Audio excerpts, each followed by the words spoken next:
Ça, c'est une stratégie de trading perdante. Et si je vous disais qu'il existe un secret pour devenir trader rentable?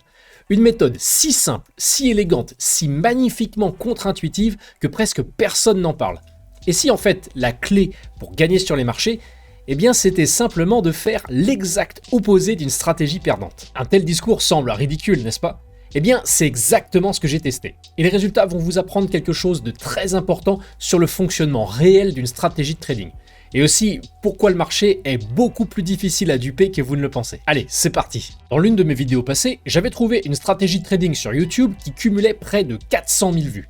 Le créateur montrait des résultats incroyables sur à peu près 100 trades. Et sa communauté était en délire.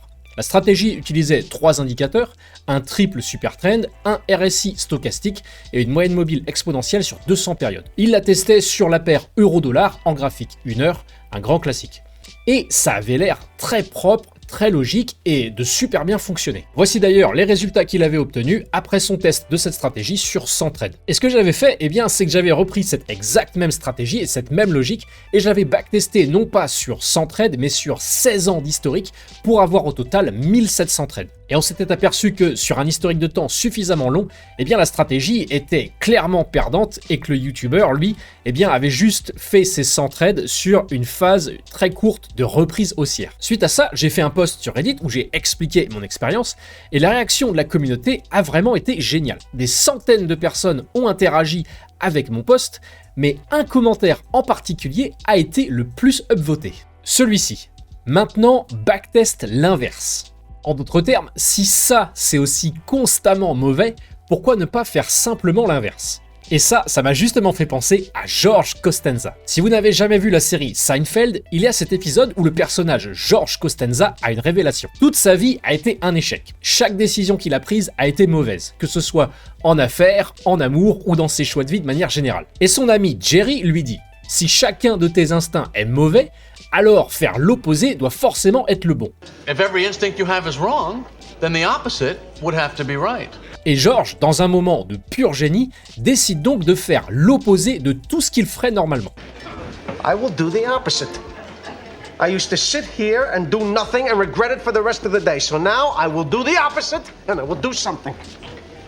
Il commande les plats opposés, il aborde les femmes de manière totalement opposée et il dit la vérité au lieu de mentir. Et le temps d'un seul épisode, eh bien la vie de George Costanza devient alors extraordinaire. Alors évidemment, j'ai eu envie de faire mon George Costanza et appliquer ça au trading.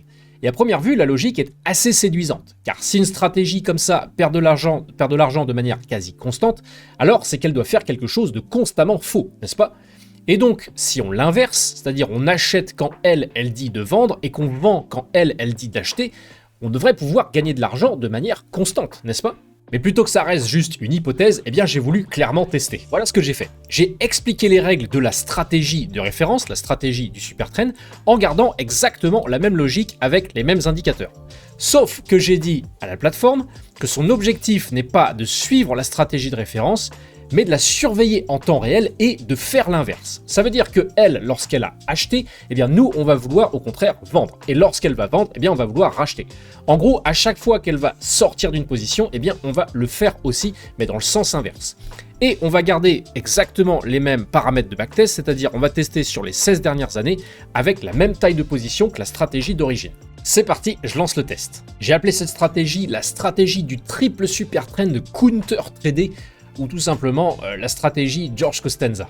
J'ai attendu quelques minutes les résultats, et quand on y pense, normalement ils devraient être bons. Mais voyons voir quels ont été les résultats du backtest. Les voici, je vous les interprète dans un instant. Au passage, l'outil que j'utilise pour faire ça, eh bien c'est la plateforme Upside. Comme vous l'avez vu, en à peine 2 minutes, eh bien je peux écrire les règles d'une stratégie de trading et avoir un backtest complet et optimisable. Alors, voyons voir ce qu'on a. Bon, déjà, première chose qu'on peut dire, c'est qu'à première vue, eh bien ça a pas l'air prometteur. Si on regarde le win rate, on voit qu'il a nettement augmenté puisqu'on est passé à 60% de win rate, alors que sur la stratégie du triple super trend d'origine, on était à 40%. Donc le fait d'avoir counter-tradé la stratégie d'origine a nettement fait augmenter notre nombre de trades gagnants. Déjà, on peut se dire, ça c'est super, non ? D'autant plus que quand on regarde la courbe d'évolution du capital, eh bien, c'est pas comme à l'origine, là, à droite, descente directe vers 0. Là, pendant les premières années, la courbe du capital augmente fortement. Tout du moins, elle augmente jusqu'en 2019 quasiment, avant de commencer là aussi un déclin. Nombre de trades total, eh bien quasiment le même puisqu'on est sur la même période, excepté quelques jours de plus là sur le nouveau test. Mais regardez néanmoins ce qui s'est passé. Le ratio gain-risque, lui, est passé sur la stratégie du triple super trend de 1,48 à maintenant seulement 0,63.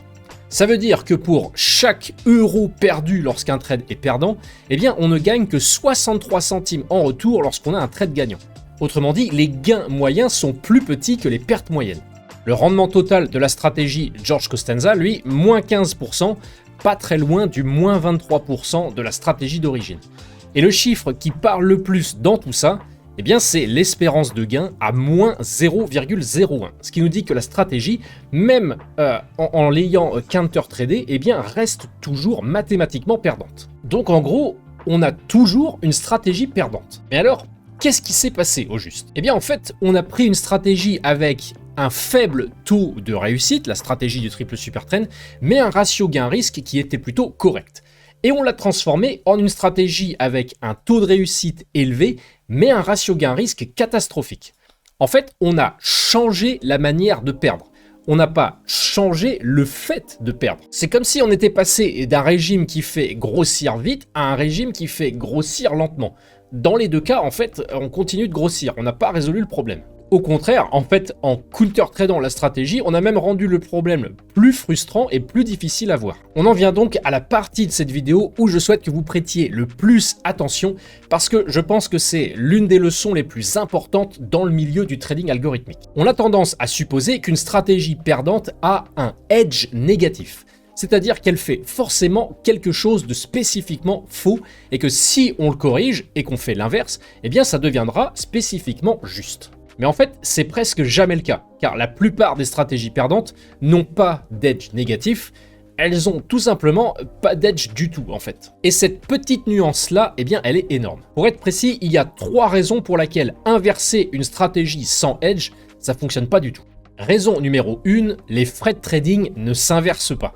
Et ça, c'est une des raisons les plus importantes, et qui tue d'ailleurs la plupart des traders particuliers sans même qu'ils s'en rendent compte. Car à chaque fois que vous ouvrez un trade, vous commencez toujours avec un tout petit handicap.